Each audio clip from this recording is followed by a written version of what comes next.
नमस्कार विद्यार्थी मित्रांनो, आज आपण प्रॉपर्टीज ऑफ नॅचरल रिसोर्सेस याबद्दल माहिती घेणार आहोत. याच्यामध्ये आपण नॅचरल रिसोर्सेस काय पाहणार आहोत, एअर, वॉटर आणि सॉईल याबद्दलची या धड्यामध्ये माहिती घ्यायची आहे.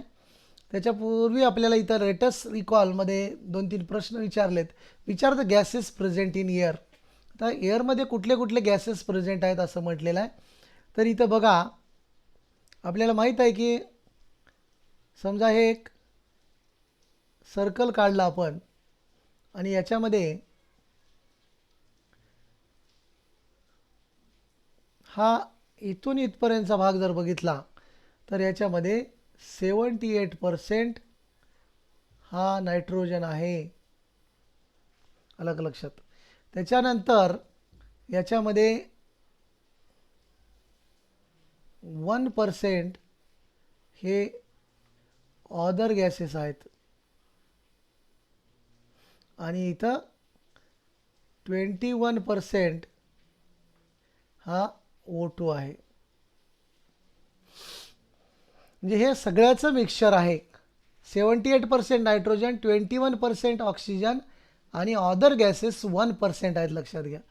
आणि हे एक मिक्सचर आहे आणि हे सगळे जे आहेत एअरमध्ये यांना आपण सेपरेट करू शकत नाही. म्हणून why air is called homogeneous mixture हा जो प्रश्न विचारला आहे, तर यामुळं एअरला होमोजेनस मिक्सचर असं म्हटलं जातं आहे. तर विचार the uses of the various gases in air. आता एअरमध्ये जे व्हेरियस गॅसेस आहेत त्यांचे युजेस काय आहेत, तर त्यांचे युजेस आहेत, नायट्रोजन हा प्रोटीन सिंथेसिससाठी वापरला जातो. त्याच्यानंतर प्लांटसाठी तो महत्त्वाचा आहे. त्याच्यानंतर त्याचं नायट्रोजन फिक्सेशन करून त्याचं प्लांट वापर करतात. हवेतला नायट्रोजन तो वापरू शकत नाहीत. त्याच्यानंतर ऑक्सिजन जो आहे तो कंबस्टिबल गॅस असल्यामुळे तो बर्निंगसाठी वापर होतो. त्याच्यानंतर ऑक्सिजन आपल्याला रेस्पिरेशनसाठी महत्त्वाचा आहे.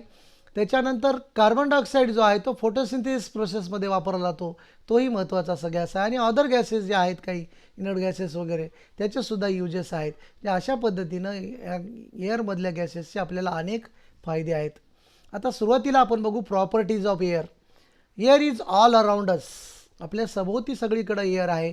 We cannot see it yet we feel the pressure of air, presence of air sorry.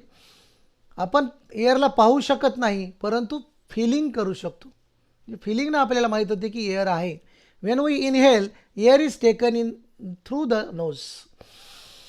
आपण जर असा श्वास घेतला, इनहेल करतो, तेव्हा आपण काय करतो, नोजद्वारे हवा आत घेतो. लक्षात आलं का.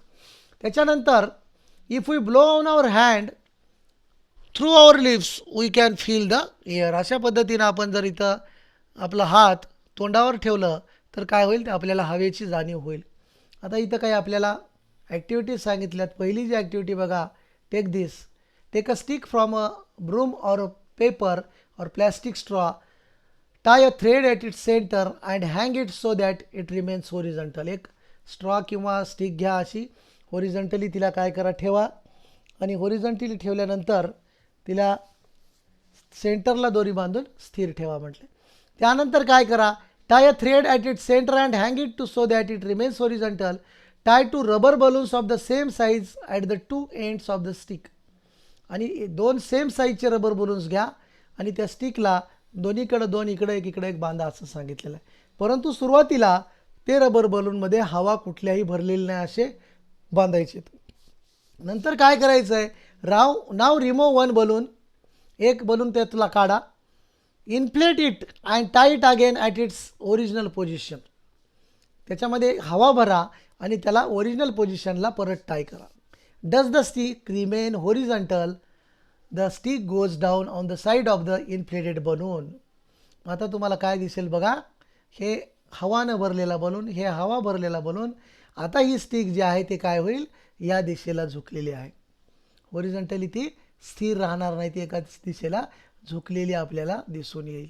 तर अशा पद्धतीनं दिसून येते. याचा अर्थ काय होतो, this means that air has a weight. याचा अर्थ एअरला काहीतरी वजन आहे. या साईडला झुकलं आहे म्हणजे काहीतरी वजन आहे. Therefore like all other matter it has a mass and weight. आणि म्हणून त्याला मास आणि वेट आहे. पहिली प्रॉपर्टी लक्षात आली आपल्याला. दुसरं जे आहे, आता एक्झाम्पल दिलं आपल्याला, take an injection syringe without the needle. Pull its piston and observe it as you do so. एक सिरिंज घ्या इंजेक्शनची आणि तिच्यासमोर निडल काढून टाका असेल तर, आणि मग ते होल राहील समोर, आणि इथं एक पिस्टन आपल्याला पाठीमागे दिसतो. इथं हे जे पिस्टन आहे ते पुढं मागं करता येते आपल्याला. बरोबर आहे. काय करा म्हणलं आहे, now close the inlet hole of the syringe tightly with your thumb. सुरुवातीला ओपन आहे, त्याला पुढं मागं करून बघा. नंतर काय करा, मग दुसऱ्या फिगरमध्ये दाखवलं आहे की त्याला असं एका साईडनं हातामध्ये धरून एक तोंड त्याचं बंद करा. या ठिकाणी जसं या विद्यार्थ्यानं केलेलं आहे किंवा एका व्यक्तीने हे याचं तोंड इथं बंद केलेलं आहे आणि ह्या हातात पिस्टन पकडलेली आहे. तर तो असं पुढं मागं करून पाहणार आहे. तर काय होते मग आता इथं, now close the inlet hole of the syringe tightly with your thumb, pull the piston and let it go. Is the force required to pull out the piston more or less than before.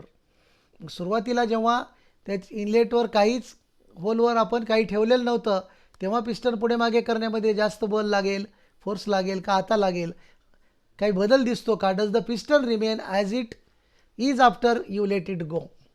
The molecules of the gases in the air are in a constant motion. ते जे gas molecules आहेत ते constantly मोशनमध्ये असतात. When these molecules strike a body they create pressure on that body. आणि तेव्हा जे मोशनमध्ये असताना त्या इनर बॉडीला स्ट्राईक करतात, धक्के देत असतात. When these molecules strike a body they create a pressure on that body. आणि त्याच्यावर ते प्रेशर क्रिएट करतात. This is pressure of air that we call atmospheric pressure. आणि त्याला आपण प्रेशर ऑफ एअर किंवा ॲटमॉस्फेरिक प्रेशर असं म्हणतो. On pulling the piston with the inlet hole of the syringe closed, more space become available to the air in the syringe and it becomes रेरिफाईड. आणि तिथली air रेरिफाईड होते, तिथं more space राहतो जेव्हा आपण बंद करतो तेव्हा. And it becomes rarefied as a result the pressure of the air in the syringe is lowered. मग त्या सिरिंजमधलं प्रेशर लोअर होते, आतील pressure comparatively the pressure of the outside air is very high. आणि त्याच वेळेस ते आउटसाईड एअरचं प्रेशर काय होते, हाय होते. That is why when the pulled out piston is released, it is immediately pushed in. If this experiment is repeated, holding the series in different positions like vertical, horizontal or inclined, the piston is found to go into the same extent in all the cases. मग हे horizontal पोझिशनमध्ये पकडा piston, किंवा असं vertically पकडा, किंवा मग असं inclined पोझिशनमध्ये थोडंसं अँगल होईल असं पकडा. त्या प्रत्येक ठिकाणी आपल्याला तशाच पद्धतीनं दिसेल. याचं कारण काय असेल मग? From this we can infer that atmospheric pressure is the same in all the directions.